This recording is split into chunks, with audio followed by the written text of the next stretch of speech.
My name is Emily Lytle. I'm a senior at Avon Grove High School, and I have lived on a farm for my entire life. Awesome. So, Emily, do you think that the work of a farmer is more intrinsically gratifying than that of a white-collar worker? That's an interesting question because my dad is a farmer, but he's also a white-collar worker because he doesn't farm for a living. There's a big difference between different types of farming. You have the Amish who do their very simple type of farming, and they have like small businesses as well. Then you have my family who we have a farm, and our kids are involved in 4-H, but my dad's living is not based off of farming. He does has a job for agricultural business, and he works with Arm & Hammer, and that is a separate kind of job. So as opposed to, when you talk about gratifying, I think that farming can be really gratifying because there's a lot of hard work that goes into it. Right. And it's a lot more physical than the intellectual side. Right, But right. when you think of capital farming, where the people that do it for a living, Yeah. they have to have like $1 million business in order to be Right. in order to make money. In order to make money, yeah. Right. So they have to have the intellectual ability to run that business. Gotcha. And so That makes whether they sense. get that through a college degree or they get that through experience, Right. it's something that's vital to run a farm. Cool. Now, do you think that anyone can be a farmer, or does it take a certain type of person to be successful?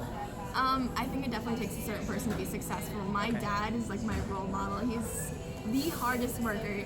He does so many things, and he like gets up at the crack of dawn Right. and goes to bed at like late.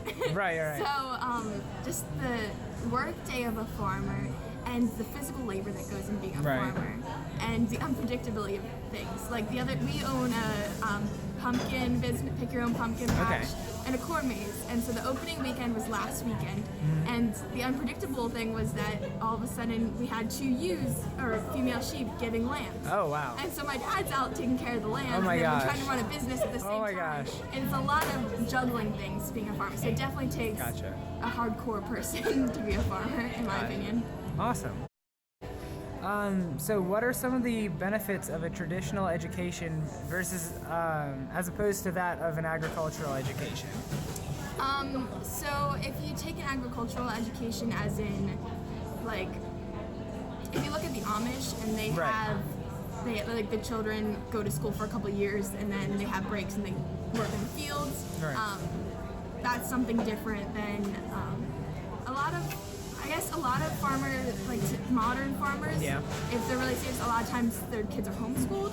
Okay. So that's a little different for that. But a lot of today's serious farmers who have a business, Right. like these multi-million-dollar businesses, they often go to college Gotcha. and have a 4-year degree in order to do that. So the Like- education, I guess I don't know what else. Yeah, I guess Is that kind of what you were going for? the what I was more interested in was more, I guess, the traditional what you were talking about more with the Amish, Growing up on a farm. right, growing up on a farm versus so learning from another farmer. As opposed to going to school and learning things that aren't necessarily practical or applicable to your everyday life, but will help you get a college degree. So, Okay, so I guess, yeah, For that me, kind of. part of that is probably being a part of the local 4-H. Okay. And so that's kind of that practical education where you learn Right. to grow, you learn to raise animals, and you learn about the different processes in the breeding and marketing Right. your animals. And I think that's a major part of that practical education Gotcha. that can be done simultaneously with normal or an education in a public or private school. Gotcha. Okay. So, my next question is, if more people were raised with an agricultural background, do you think that the status or the reputation of farmers would change within society? And what do you think that status or reputation is? So I guess you can start with that. Okay, so the reputation or status of farmers, I guess from my point of view, what I've seen is that they're hicks or rednecks, and that they go hunting all the time, and that I guess that they're not as smart as other people. Right. And like I said earlier, they have to be smart in order to be able to do these things. And then another thing is people's views of how they think that farmers treat their animals or how they treat their crops. And a lot of people think that they abuse their animals or that they just they put poor chemicals over their crops, bad chemicals over their crops, and that's not true. And that's what we try to tell people is that you wouldn't be able to have a farm. There's regulations that say that you wouldn't be able to have a farm or be a part of 4-H or whatever if you abused your animals or if you did something horrible like that. And there's a small percentage of people that may do that, but the majority of farmers that you'll meet will have a great passion for what they do. And that's what my dad is. My dad loves what he does, and that's why what he does, we have sheep on our farm, and that's what he does is his passion. And so if more people had experience with the actual practices, do you think that the reputation would improve? Yeah, definitely. I think they would realize what goes into it. Gotcha. And all the different things that must be done to carry out the practices of being a farmer. Awesome. And then my last question is kind of off of the overall topic, but I was wondering why do you think that college in America is so idealized, and so why is it so important for everyone to get a college degree? Why is it so important for everyone to go to college and experience college when in many cases the things that you're learning in college aren't necessarily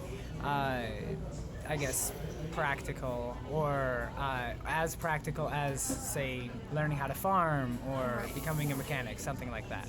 I think part of that has to do with the pop culture of things and how people perceive going to college, and I think it seems like this glorified thing, and that's something that you have to do to experience. Like, it's a major part of your life that if you don't, you're missing out on something. And I feel like it's just that stereotype of college that people are attracted to that makes it idealized.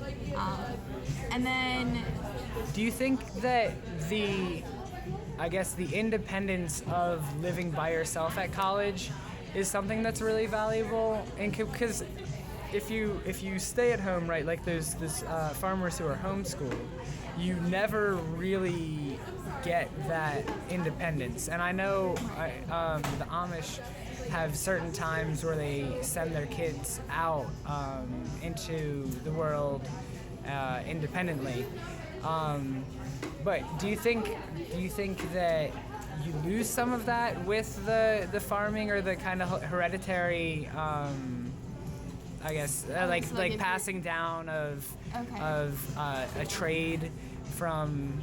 So you're talking about someone whose grandpa was a farmer, and their then dad's a farmer. Now they're not going to go to college. They're just going to take up whatever their dad is doing whenever he retires. And do you think they lose something there, or do you think that you can learn to be independent and learn to be your own person even with that kind of an education?